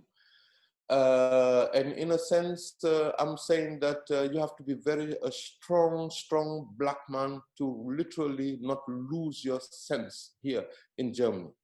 You have to be prepared. I had the opportunity to live so long in the US. As a matter of fact, when somebody like me comes here, they look at you and ask themselves, where the heck this guy is coming from? Because they're not used to people looking at them in the eyes and telling them straight what it is. No disrespect, huh? It's not about being rude. It's just about, hey, what's up? How you doing? And sometimes you even go into a place, say, hey, what's up? They're looking at you, oh my God, who's this guy? You know, because they're not used to that. Because people have been basically put in a situation where Germany doesn't have ghettos, let's put it that way. Germany doesn't allow, let's say, people to just, let's say, one type of group of people come and occupy a place and live there. People are spread around this country, totally spread. It's almost impossible to find a neighborhood that is like, let's say, fully this or fully that. So African people here are pretty much, those who stayed here long enough are pretty much docile from my own tests of what I observe. I remember walking around with my kids when I first came in here, and I'm basically saying, hey, what's up? When I say, brother, I'm so happy. Hey, how you doing, man? And some people are almost shocked. They're looking at you like, who's this guy? Okay, my kids are saying, that's cool. And then I do it. At some point, they say, why do you always do this thing, man? You're saying hi to these people. I say, yo, man, listen, I want these brothers to know that I'm here and they're here. If anything happens, I'm here for them. I know what they go through. Do you understand that? And I want them also to understand that they're not alone. It's not easy at all. When you go to France, for example, I was there not too long ago, some weeks ago, there, the French are a little more, they're tricky because they're very paternalistic about this thing. Huh? They're cool with you, but they do what they do underneath, you know? They're not so much like so. Here in Germany, they're pretty much strict. They pretty much could actually, literally, you could live in a building or you live in a place. If you are lucky, they say hi to you. Do you understand? But because of the experience during the last Second World, Germany has become the system in itself actually does not want to see this thing happen again. And people are very smart about it, and they don't want to sound like idiots in front of you or in front of anybody. But it doesn't mean that there is no racism. If you were to tell me that you're going to come here, I would say to you, I hope you're ready for it. I hope you prepare for it, because how you flow in America, you're not going to flow like that here. You could flow for some time, but not all the time at the end of the day. Did I answer your question? Yes, sir. Thoroughly, thoroughly. Sis, let me ask you a question, if I may. How was the transition for you? You know, being that I think you said you were from Philadelphia, correct? I moved here from Brooklyn, New York. Okay, okay. So how was that transition? I'm pretty sure there was a process. I mean, you had to get used to, you know, things culturally, because like you said, you came, you know, with a lot of Americanisms, for the lack of a better term. And then, you know, you had to adjust culturally, socially, and maybe even spiritually, if you took on a traditional African religion. I don't know if you did or you didn't, but I'm just saying, you know, how was those transitions made? Were they easy? Did they take time, or?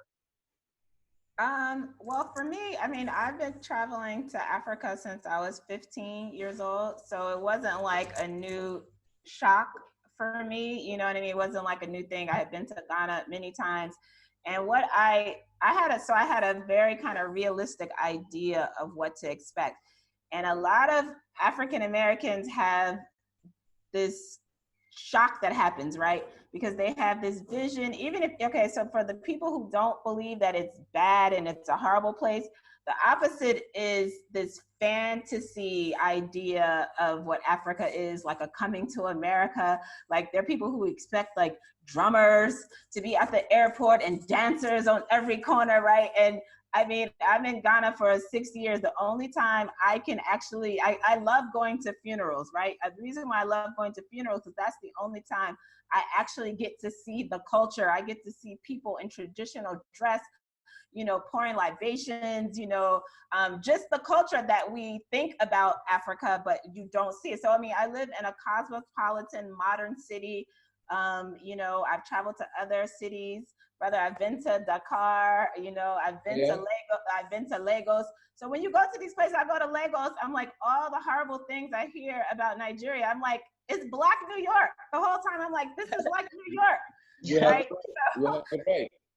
So, yeah, it's not, so, you know, there are things that, I mean, you know, but I am not of this particular culture, right? So there are things that I have to adjust to, you know, just understanding, you know, how people greet, how we treat elders, how to speak in business. You know, in Ghana, people speak very low, you know, and as Americans, we speak really loud. So I have to be respectful. You know, there's things that culturally I have to adjust, but it wasn't this major obstacle that I just felt like, oh my God, I'm just like a fish out of water, that I'm just gonna take me so long to adjust to this Ghanaian culture. I mean, it wasn't like that kind of thing. But also I'm just trying to like preface it by saying I had a more realistic idea of, you know, what to expect just because I had traveled here other times. And it's also important just for African Americans to know that sometimes we have more African or Black consciousness than people on the continent, right? So you're thinking that you're gonna come and everybody's all Black and African, and they're like more Western or, you know, European minded than even we are. You know, sometimes you know, the Black Americans are the ones who inspire even Africans to be more African at times. So, you know, these are just things that you just have to be aware of and just have more realistic expectations. I think we have a lot of ideas of what Africa is, and just don't come with that. Just let it be what it is. Come and, you know, be a part of what's happening, and, you know, and move from there. So that's, you know, that's what I would say. Okay. So Bob, I have a question for you, if I can come back to you, if I can. Baba, can you hear me? Yeah, I'm here. Okay, I'm sorry. I heard you say earlier that Baba kind of stole the thunder of the people who did the first Pan-African conference. Do you think that if the most honorable, and I got to say this carefully, I want to be very careful when I say this. Do you think if he would have slowed down just a bit, he could have got more done, or the British were just so after him because of the work he had did in the Central America and down in the islands, that it was just he was bound to be found out by America from the British eventually, or do you think he just could have slowed down and got more work done? No, I think that it wasn't even a question of slowing down. I think one particular thing about Garvey is that his flamboyance and his eccentricity, and of course he had guts also. So you have many people who did quite a bit of work, but nobody really know about them because they lacked that very thing. So the very thing that made him popular, the very thing that made him so visible over everybody, is the very thing also that made him stick out like a sore, how do they call it again? And a sore thumb. And of course, that's the price you pay. This is the price that him and many other people actually paid for that, and I think also there was a certain degree of fearlessness in him that had him actually keep on keeping on doing the same thing, because at some point, once they had their eyes on him, once Hoover had his eyes on him, once they started to organize actually to go after him, even after this so-called trial for mail fraud, so to speak, when he went to Jamaica, he did not slow down. Garvey came to Jamaica, exactly. And he kept up the same style, and as a matter of fact, the people loved him for that. And they elevated him to what you would call a state of emperorship, so to speak, which is tricky. And I think some of the criticism of what you call it, Du Bois, was like, you do not want a guy, an African American, as he puts it, goes to Africa and claim to be the king, so to speak, because what happened to Kofi in Sierra Leone is not so far away from that. He did not claim to be a king, but I think somebody just mentioned it earlier about this condescending attitude that some people landed in Africa with. I'm not saying that Garvey was gonna land like that. It's a mystery. He never landed there. But if you look at the strains, if you look at how he marched through the streets of Harlem, marched through this thing with his accoutrement or some may wonder what would have happened. How would Marcus Garvey land in Africa? And it's a mystery to all of us, although we are sitting here celebrating the 100 years, because it is actually a landmark. It is a landmark in a sense where what he was preaching 100 years ago, in whatever style, whether people agree with him or not, is actually what is happening right now. And I think that one of his biggest difference between him and Du Bois has to do with his approach, with the style, not so much actually what you call it, his goal, so to speak, I think.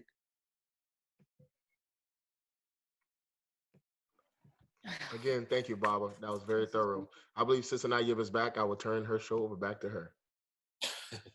Now you got lost. Thank you. They keep trying to fight me, but they, they gave me the cancer, Jabel. They gave me. They gave you what? And so they gave me the breast cancer. They gave me the MS, and I'm still here. So them little gremlins can't stop the fight. You know what I mean? Maybe we're talking. Grown folks are talking. Gremlins, go ahead.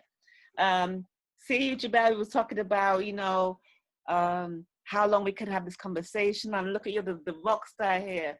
The information is key. People need to hear from you and us, and see how as a family we can get this thing done. You know what I mean? We can expose all of them, and we should, and we do. This platform, Elias Bomani, has the space to speak as a family, as a people, united from different corners of the world, and be unafraid and be unapologetic, and not try and pretend that we don't mean what we say, and we want to not offend anybody. This is the real deal right here. You know what I mean?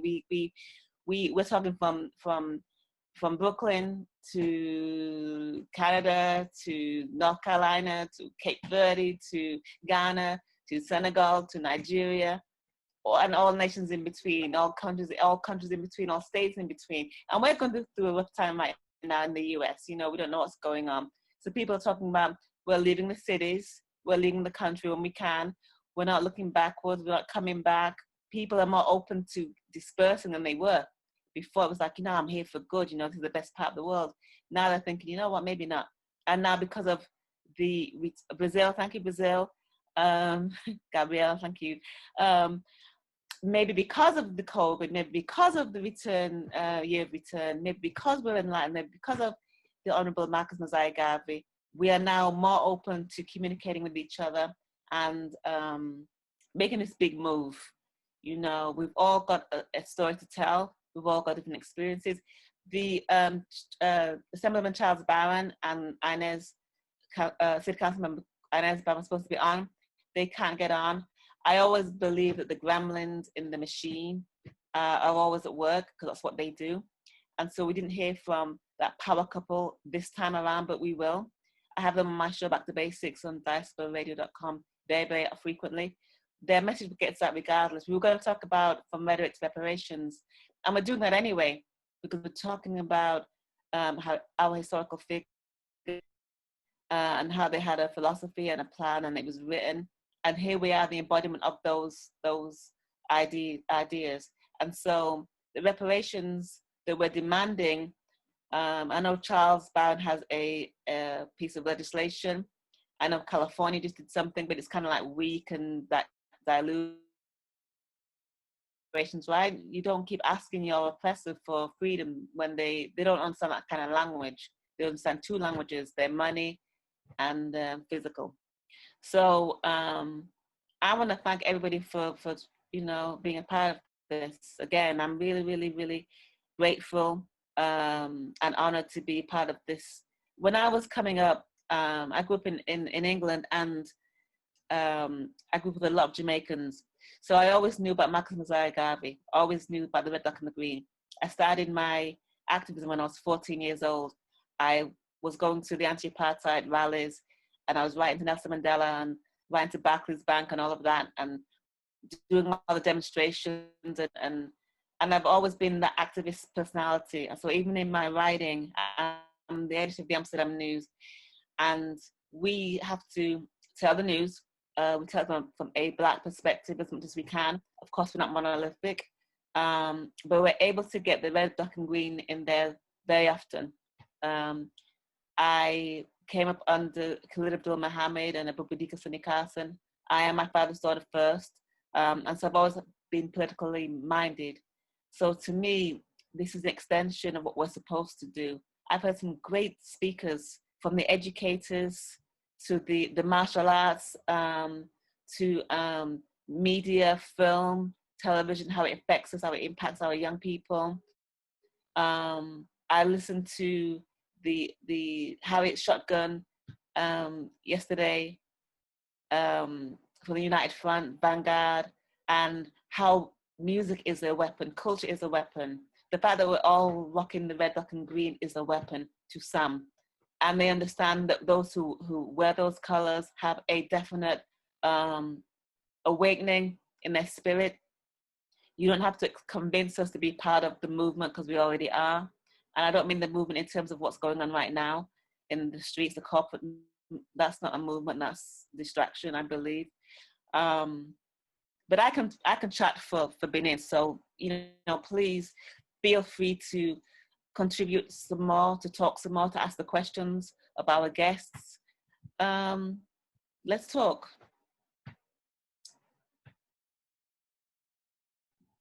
Can you hear me? I can hear you, yes, sir. Yes. Hey, Jahi.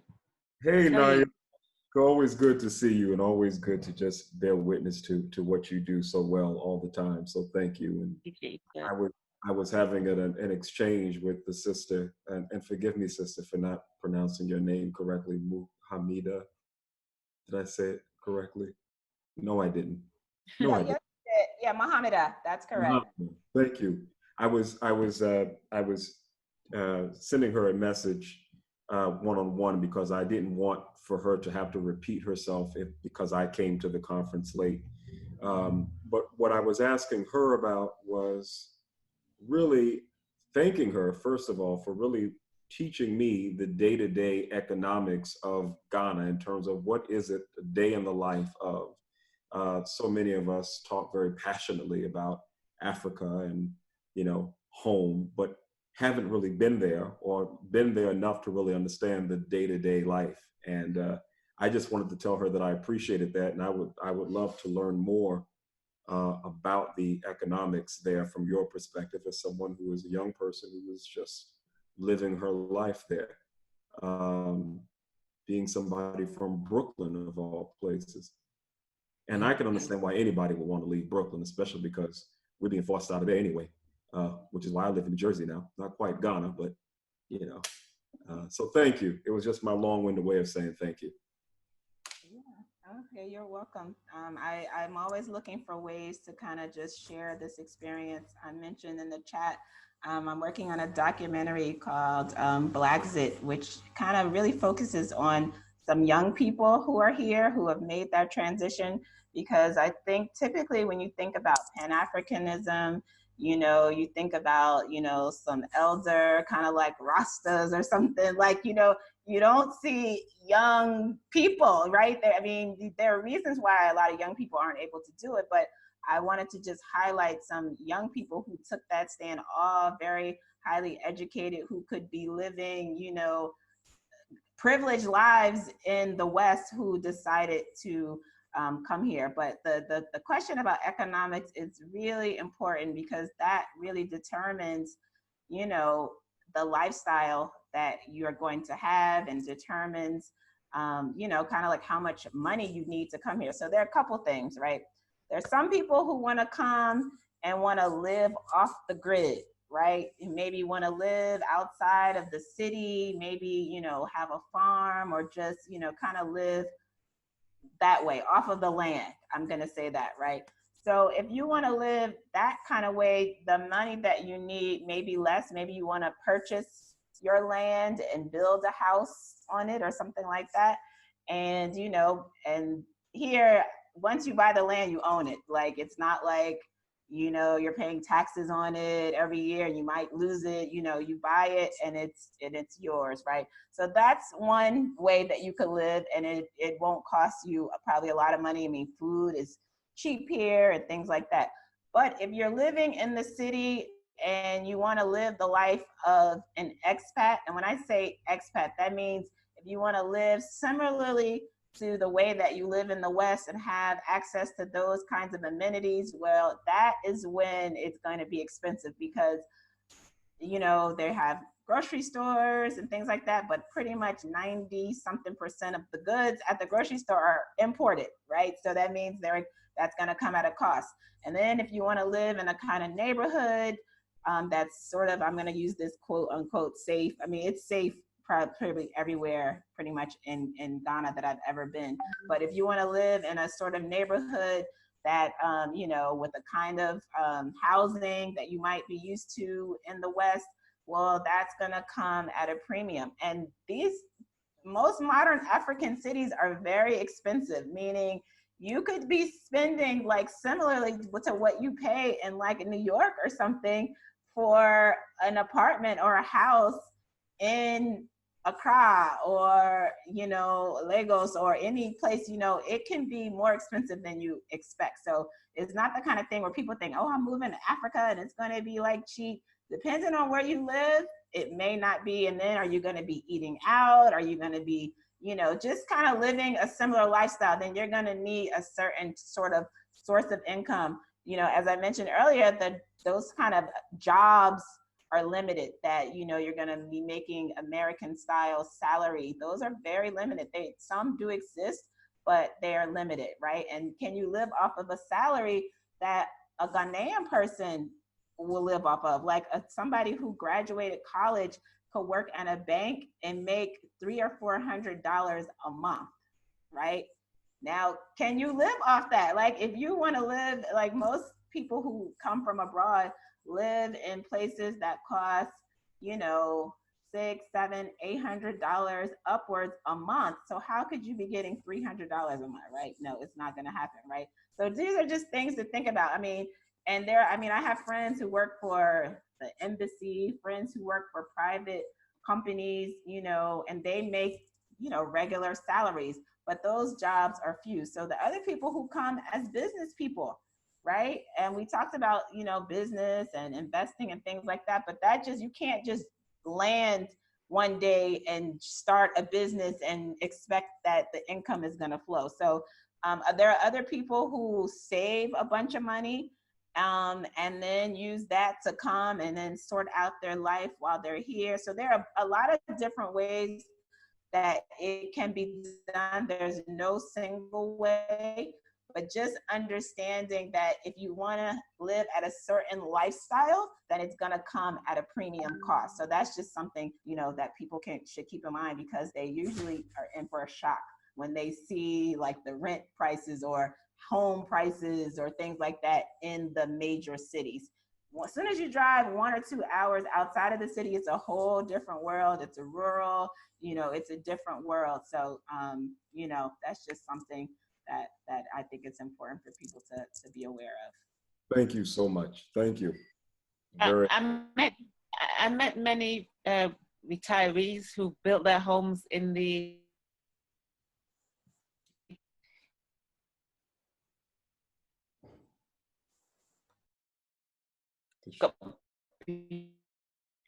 beautiful, massive homes which they built from scratch pretty much.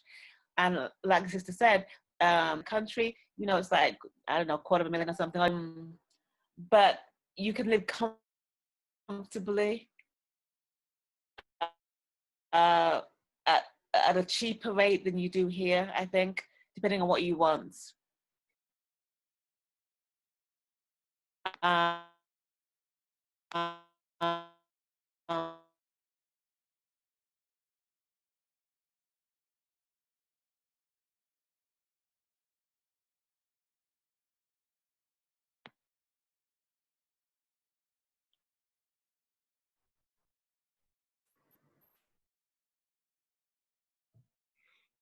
We apologize for the technical difficulties. Sister Nayaba keeps getting kicked out of the room. But she's trying her best to make sure that she provides information. She's trying to, you know, make sure she gets quality interview. But just today, like she said, the gremlins, you know, they have the upper hand. But I believe that she was trying to say, and I don't want to speak for her, and I apologize for attempting to do so. But I think she was saying that, you know, at the end of the day, you know, if you wanted to move to Africa in certain places, it would be affordable. She was saying that most of the people that she knows who lives in Africa are retirees, the ones that come from the States, but, you know, there still is opportunity for people like Sister Muhammad has said over and over and over again throughout the interview, if you're willing to do the work. No, I'm not being funny. It's because that's true. But I think that's any place. I think that's any place Africans want to go amongst other Africans.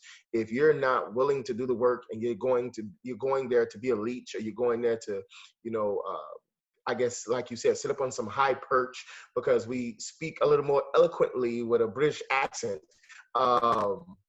then, you know, we're useless. We're not only useless to those people that come amongst, we're useless to ourselves. So, you know, we have to be about the business of work, no matter where we are, no matter where we go on the planet, to be around other Africans. We have to be of use to ourselves. Sister Nayaba is back, and I will be quiet now. No, please. We've got 4 minutes left. They keep trying to kick me off this thing, and I get it. Isn't even, you know, it is what it is. I apologize, though, for those who are listening. I think it's been really fruitful. I think it's been really engaging, and I thank everybody who's participated, especially Mohammedia. I know your time is 11 o'clock in Ghana. No, wait, what is it? 12 in Ghana? No, wait, it's 2 in Ghana now, right? No, it's midnight here now. Midnight. What do we 5 hours? Okay, and Jabel also. So for you, it's an extra long night, and I appreciate your time. But also the information you've given folks and the hope that you've given people. And you know what? You didn't sugarcoat it. You didn't say, come, it's the land of milk and honey. You're going to give you jobs and land and houses. You say, listen, you're going to have to struggle and work maybe. You know what I mean? Or better yet, have a plan. One thing I was told, have a plan. If you don't have family there, if you don't have, folks there that can help you, you must come with a plan anyway. Jabel, your experience is being priceless as a man who's traveled in many nations. I think from what I'm hearing from the folks, listening to you two has been just eye-opening, and it's also given us a lot of hope and a blueprint, also a roadmap. We did definitely return to ourselves. We definitely did talk about the realities of Confederate reparations, even though the Barons weren't able to join us. Gremlins in the machine. But we've done it anyway, because that's what we do. We always keep it moving. I always say, one monkey don't stop no show. Never, never, never. You always go to plan A, B, C, and Z if you need to. I'm getting the 1 minute warning from Brother Alias. I want to just thank everybody again. Appreciate y'all. I enjoyed this. Despite I apologize being kicked off a million times, but I'm so used to that, people trying to shut us down. But we don't care. We keep it moving. And it makes us bolder anyway. That makes us say what we've got to say. And to quote Khalid Abdul Muhammad again, revolution ain't pretty. You can't be polite about it. So, here we go. They can't shut us up. They can't shut all of us, right? My guest, my co-hosts, last words before we get kicked off again, or me at least. Mama dear. Okay. Yeah, I think I pretty much said everything. But just again, I'm just touching on Garvey's legacy. I feel like I'm living that. I'm living the dream that he had. I'm living the dream that Nkrumah had, of this being the gateway to Africa for people all over the world to come. And this is our place. This is, our ancestral home, and we should see it that way. We should be connected to it. And I mean, that's really the way other people are doing it. And it's important for us because this is the land that we, our descendants come from. So, we have to see it as ours. And when you see it as yours, you'll walk a little bit taller. You'll feel a bit more pride because you come from a place that's good and wonderful. So yes, I'll end there. Thank you. Well, I thank you all, and Nayaba, thank you in particular, and thank you all. It's been a pleasure, and opener. Yes, thank you so much, Jabel. Thank you, sir. Thank you. I hope. Doc shotgun. Buck shot. Intro to O. And my dude, that Timbuktu to Ave. Renew your passion, shun the condition, and not the who, what, when, where, and you are from. At last, put the higher